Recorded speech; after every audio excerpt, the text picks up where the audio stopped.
Maria Madalena foi ao túmulo de Jesus bem de madrugada, quando ainda estava escuro, e viu que a pedra tinha sido tirada do túmulo. Então ela saiu correndo e foi encontrar Simão Pedro e outro discípulo, aquele que Jesus amava. E lhes disse: tiraram o Senhor do túmulo e não sabemos onde o colocaram. Saíram então Pedro e outro discípulo e foram ao túmulo. Os dois corriam juntos, mas o outro discípulo correu mais depressa que Pedro e chegou primeiro ao túmulo. Olhando para dentro, viu as faixas de linho no chão, mas não entrou. Chegou também Simão Pedro, que vinha correndo atrás, e entrou no túmulo. Viu as faixas de linho deitadas no chão, e o pano que tinha estado sobre a cabeça de Jesus, não posto com as faixas, mas enrolado em lugar à parte. Então entrou também outro discípulo, que tinha chegado primeiro ao túmulo. Ele viu e acreditou. De fato, eles ainda não tinham compreendido a Escritura, segundo a qual ele devia ressuscitar dos mortos. Palavra da salvação. Glória a vós, Senhor.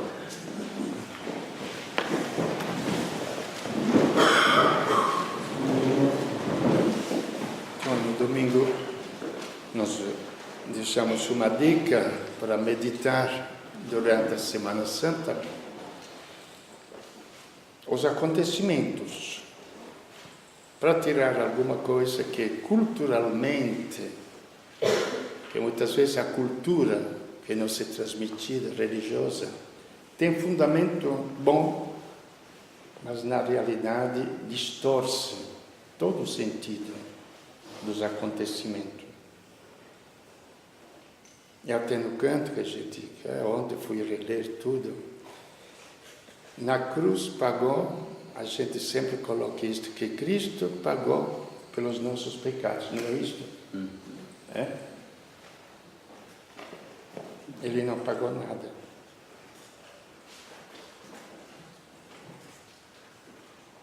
Eu não posso pagar para a sua doença.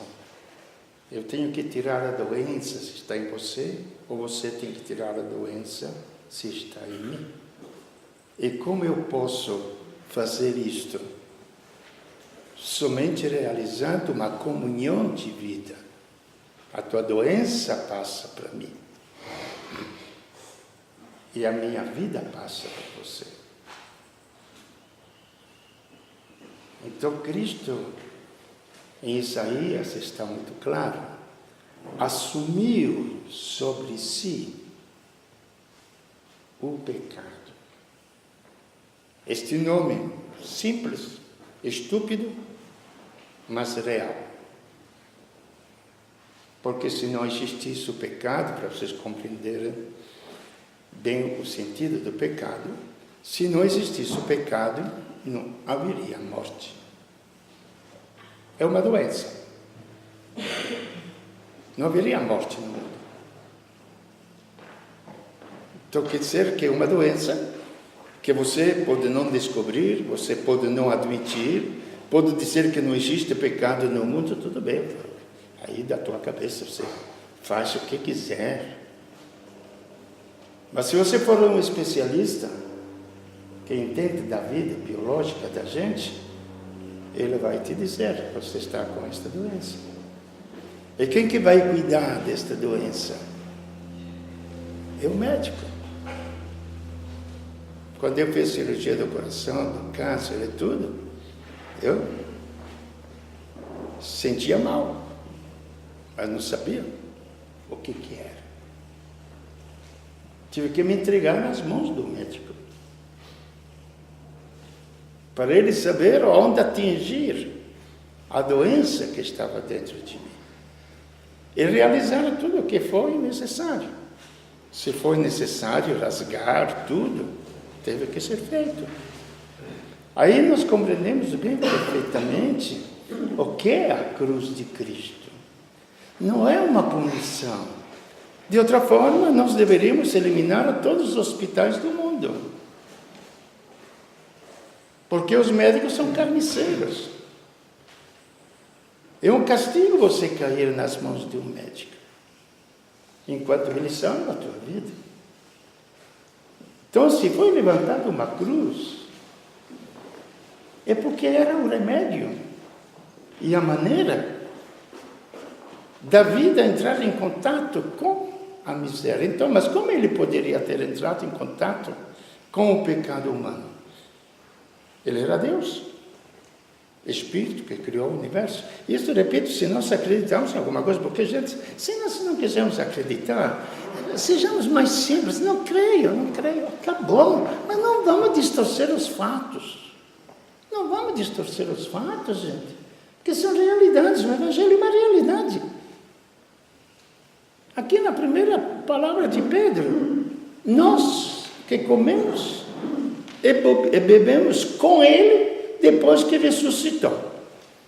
Outro dia, uma coisa engraçada lá no Conviver, a gente leu o Evangelho de manhã, e estava escrito, depois da ressurreição de Lázaro, ele tinha morrido, saiu do sepulcro, estava no jantar. Aí falei com as meninas, a gente até estava na mesa lá, falei, escuta, gente, vamos jantar com os defuntos. O que é isso, Frei?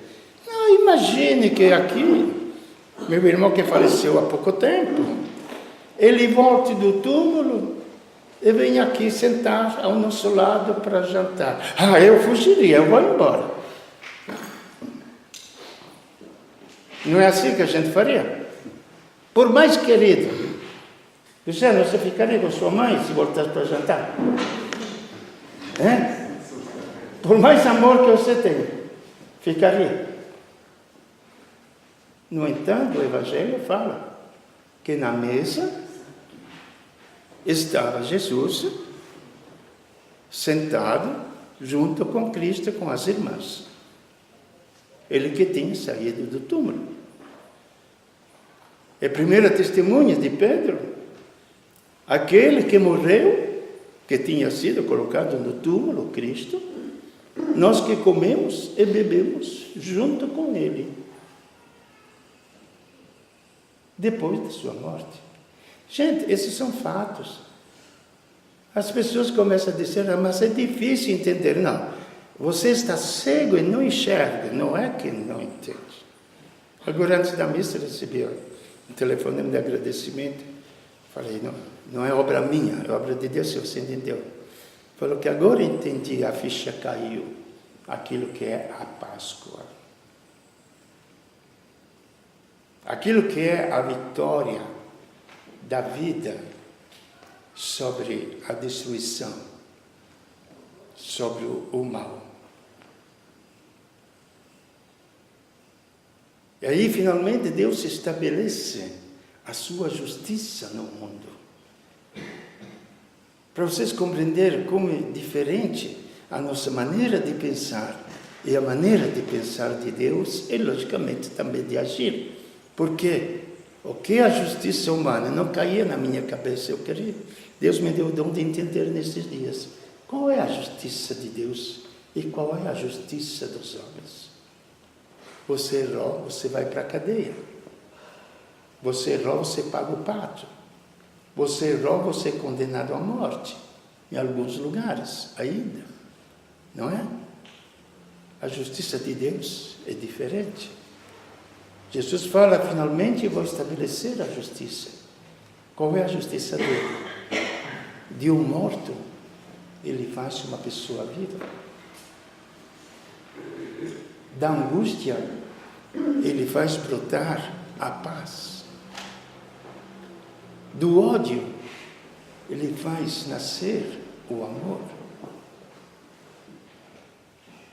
Eu lembro uma vez, num cursilho, não sei se você estava presente, vieram fazer o cursilho 2 homens, que quase se mataram, mas tinha se jurado morte, que se encontrasse, um ia matar o outro. E os 2, independentemente, foram convidados para o cursilho. Eu lembro que os dirigentes falaram, Frei, o que vamos fazer? Eu falei, não vamos fazer nada. Vamos ver o que Deus faz. Aí, a uma certa altura, segundo dia, me parece, o terceiro dia, no sábado, foi no sábado. Independente um do outro, vieram confessar comigo, conversar, contando o que tinha acontecido, etc. Aí eu falei para eles, mas você está disposto a perdoar? Não tenho força. Tá bom. Mas Deus pode te dar força. Você gostaria? Gostaria. Então vai na capela e peça a Deus a força. Daí um pouco vai também outra, a mesma coisa. À noite fomos celebrar a missa. Não falei nada para ninguém. Para os dois. Na hora do abraço da paz, chamei os dois e se abraçaram, chorando na frente do altar. Eram jurados de morte. Entre nós, nunca vi tantos homens chorar, viu? Tu diz que o homem não chora. Você estava? Tá, lembra? Entendeu? Nunca vi. Este é a justiça de Deus, capaz de transformar o ódio em amor, a morte em vida, a angústia em paz, em alegria. Para isto que ele veio sobre a terra. Ele não veio estabelecer uma moralidade. O pior para a igreja e para os homens é pensar que Cristo veio estabelecer uma moralidade. Faça isto, não faça aquilo. Não é isto, gente. Ele veio trazer uma vida onde existia a morte. Não somente, mesmo se não existisse a morte, ele traria de qualquer jeito a sua vida, a vida divina. Aí tem todo o projeto de Deus. Qual é a finalidade? É a glória de Deus. Para ver a glória de Deus, até no canto a gente vê, para ver a glória de Deus. Nós vamos como num espetáculo, não é? Vamos ver os Rolling Stones lá em Havana, em Cuba. Deus não é um espetáculo, gente. Deus é vida. Deus é vida. Não é teatro. Não é espetáculo. E a vida existe ou não existe. Não adianta pensar, filosofar, imaginar. Não existe. É vida. Então, qual é a glória de Deus? Porque Ele, o Verbo, que criou o universo, se fez homem. E a vida era a luz dos homens. Isto que nós não entendemos. Nós entendemos, e às vezes de maneira errada, a nossa vida humana. Só ela nos aperta quando ficamos doentes. Aí se fala, tem que jejuar, não? Sexta-feira Santa tem que jejuar, tem que fazer o Ramadã dos muçulmanos, não comer durante 40 dias, e tem que fazer penitência, não bebo vinho durante a quaresma, e aí por diante. E nós pensamos que isto aqui seja a perfeição da religiosidade. Não. Serve isto num certo sentido. Se você for ao médico e tiver o diabetes, o que o médico vai falar? Não pode comer açúcar, não é? O que mais? e você não come açúcar, não porque açúcar não seja gostoso, etc, etc, ou porque você quer renunciar. Isto aqui não é vida, isto é morte. A minha gula pede açúcar porque eu não posso comer. Mas tem algo maior, que é a minha vida. E eu renuncio a tudo isso. Em função do quê? Da vida, gente. Se nós não entendermos isto no cristianismo, desculpe, nós não temos entendido absolutamente nada daquilo que é a fé cristã. Porque o próprio Cristo, ele falou claramente por que veio à Terra. E ele dá a finalidade da sua vinda. Que a gente fala para salvar o mundo. Mas salvar o mundo o que é? Continua na mesma porcaria. Continua na mesma porcaria. Eliminamos a corrupção. Eu dou risada porque desde que conheço a história, conheço um pouquinho, pelo menos, da história, eu gosto da história. Desde a época dos romanos tinha corrupção, a época dos gregos tinha corrupção, nós hoje tinha corrupção, porque o coração do homem é corrupto e vai continuar a ter corrupção onde você quiser, quando e como você quiser. Depende da forma como você faz, mas vai continuar a ter. E aí por diante, mas o que acontece? Ele veio para que tenham vida. Esta é a fé. Se você não coloca a vida no corpo, ele vai se corrompendo. Pelas doenças, pela idade, por tudo, ele vai se corrompendo. Não somente. E a vida era a luz dos homens. Então, ou nós vivemos a luz dos nossos desejos, que aí parece até... É porque eu sou anárquico por natureza, vocês me desculpem, viu? Não gosto de regras, não gosto de coisas. Mas tem que achar uma regra na vida, senão você não pode viver. É a única regra que pode ter, que te faz livre, é a regra da vida. Ninguém pode te impor nada. É a vida que tem que te impor. É a vida que tem que te impor. Então, não é um contraste entre o mundo e Deus. Não existe esse contraste. O mundo foi criado por Deus. Então, só pode ser bom.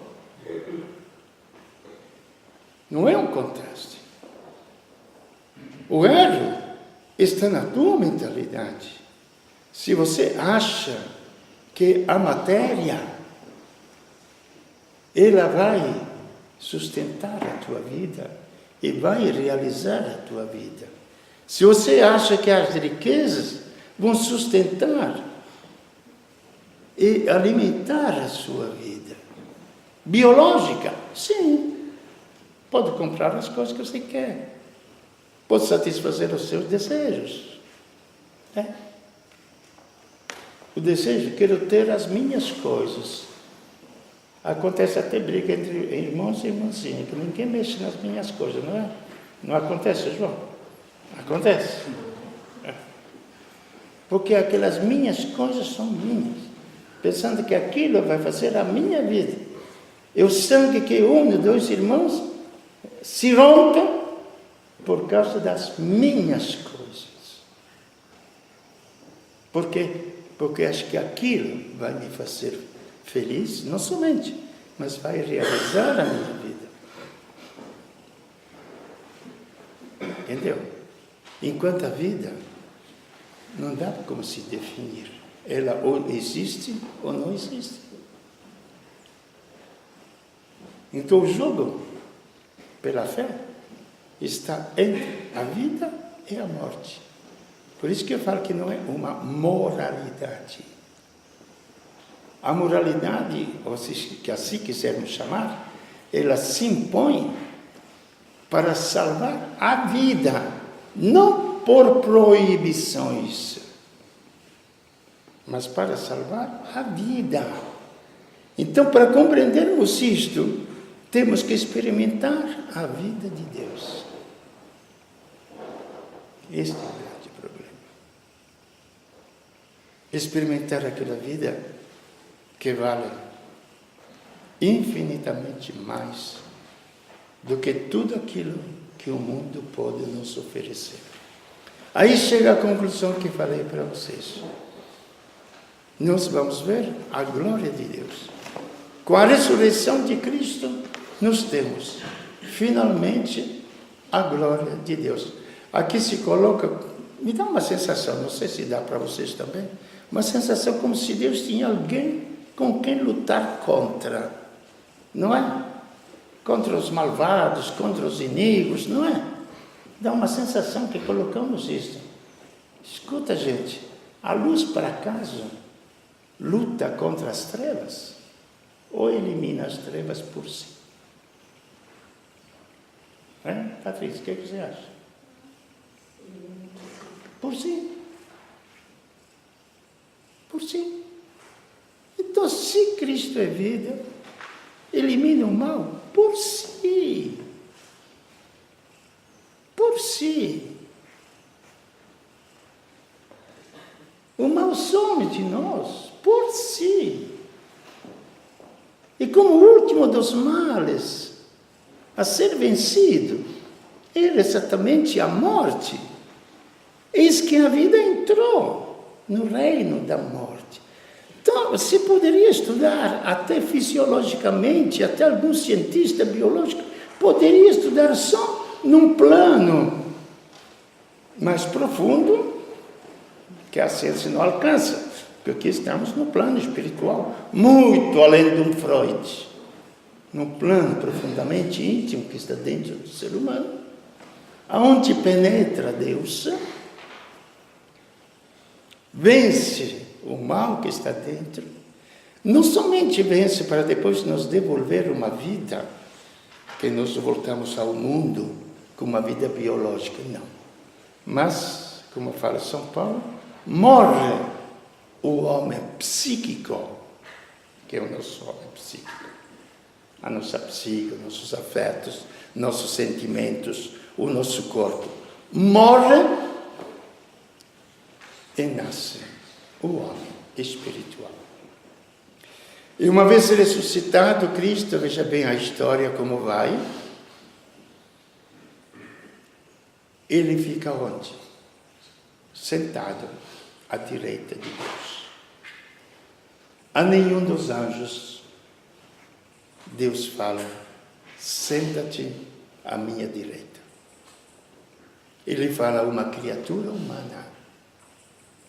Uma criatura humana que sou eu, que são meus pais que já faleceram, irmãos, amigos, que são os filhos, crianças de vocês, que irão para frente para a vida, para encontrar o quê? Ele diz, senta-te à minha direita. Esta é a glória de Deus. Medite vocês todos que têm filhos. Já disse domingo passado e repito agora para a gente compreender. Qual é a glória de vocês? É ter riqueza, ter isso, ter aquilo? Ou um filho bem-sucedido? O que você acha? Que eles têm saúde. Só saúde, tudo bem, vamos pensar na saúde só. É um mínimo. Mas um filho bem-sucedido, ou você ter riqueza, ter isso, ter aquilo? Um filho, não é? E vocês acham que Deus dá menos da gente? A glória de Deus somos nós, gente. A glória de Deus somos nós.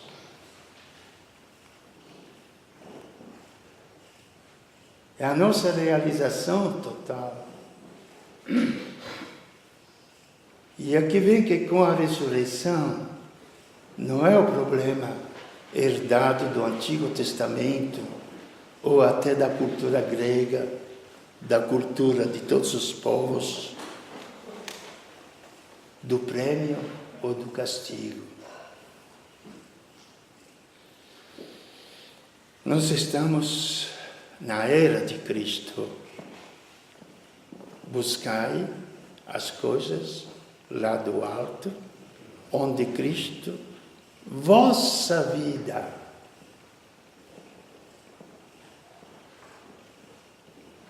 Queremos descer mais embaixo. Meus filhos são a minha vida, não é? Eu não é. A minha esposa é a minha vida. O meu marido é a minha vida. Os meus negócios são a minha vida. O meu nome junto ao povo é a minha vida.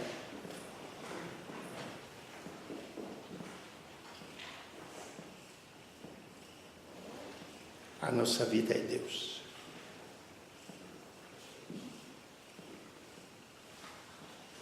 Eu sou um de vocês.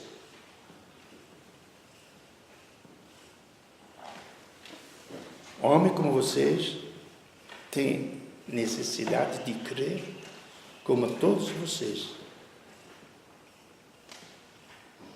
naquilo que possa ser uma existência humana. Fraco, ou pior ainda que todos vocês. Mas também a criança no ventre materno é fraco, incapaz de tudo. Depende de uma mulher que tenha paciência para alimentá-lo dentro. Aí vem o abandono em Deus para Ele fazer a minha vida. Aonde chega que muda do preceito, das regras, dos mandamentos para o desígnio de Deus, que a gente chama vontade de Deus. Porque muitas vezes o povo fala, seja feita a sua vontade, mas se eu tivesse sem doença, seria melhor, não é? Não é assim? Seja feita a sua vontade, não. Se realize o teu desígnio. Acontece o que acontecer, é Deus que faz a nossa história. Para terminar, diante disto, por exemplo, já contei outras vezes, repito, eu me bati com uma menina lá em Jacareí, de 14 anos, com câncer. Fez a primeira comunhão assim, rapidinho, só para não prolongar muito. Um dia passei na casa dela, ela não sabia que tinha câncer. A Fabrícia, eu não sei se você ouviu falar. Não. A filha da Beatriz. O pai tinha um ferro velho perto do teu frango assado agora, mais ou menos. Tudo bem. E eu fui visitá-la, um dia cheguei lá, eu estava chorando. E a mãe falou, Frei, que bom que o senhor veio aqui hoje. A Fabrícia está chorando faz o dia inteiro. Cheguei lá e falei, Fabrícia, o que você está chorando? Olha, é porque eu vejo que a minha perna não sara. Falaram que era artrose, mas era câncer nos ossos. E não sei, porque eu queria crescer, eu queria ser uma moça como as outras, queria namorar, queria formar uma família, queria estudar, queria viajar. Sonho legítimo de uma menina de 14 anos. Aí, falei, Fabrício, tá bom, é justo o que você pede. Se você quiser, eu me ajoelho aqui, ao lado da tua cama. Eu sou cristão, sou padre também, de uma certa maneira. Deus me colocou para interceder para os outros, ou para administrar os seus dons. E eu vou pedir para você sarar. E eu tenho certeza que você vai sarar. Que tudo que for pedido, Ele vai dar. Só que não sei se é o melhor para você. Como assim, Frei? Porque esta vida tem esta dimensão humana. Se por acaso esta doença por chegar que eu sabia que era irreversível. Chegar a te consumir e você morrer. Esta vida que você quer aqui na Terra vai se multiplicar infinitamente. Porque não é somente ressuscitar dos mortos. Porque não é somente nascer do ventre de uma mãe.